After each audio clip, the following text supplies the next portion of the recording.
પ્રજાસત્તાક પર્વ પર અમદાવાદના એક વ્યક્તિએ પીએમ મોદીની ખાસ રંગોળી બનાવી। સરદાર પટેલ સ્વિમિંગ પુલના હોલમાં 4 બાય 6 ફૂટની રંગોળી બનાવવામાં આવી।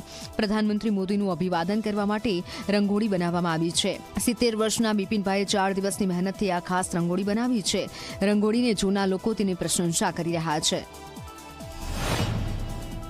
આ ચિત્ર બનાવવાની પાછળ ઉદ્દેશ્ય માત્ર છે ને એક આપણા વડાપ્રધાનને અભિવાદન કરવાનું કે એમણે જે કામ કર્યું છે એનું માન માટે ગણતંત્ર દિવસને ઉપલક્ષમાં રાખીને જ મેં આ કામ ડ્રોઈંગ કર્યું છે। મને નાનપણથી શોખ છે પણ પહેલાં સમય નહોતો, હવે હું નિવૃત્ત છું એટલે કામ કરી શકું છું। અને આ રંગોળી બનાવતા મને 4 દિવસ થયા। મહેનતનું કામ છે અને મારી ઉંમર મોટી એટલે હું રોજ 4 કલાક કામ કરીને ધીરે ધીરે મેં 4 દિવસમાં પૂરું કર્યું।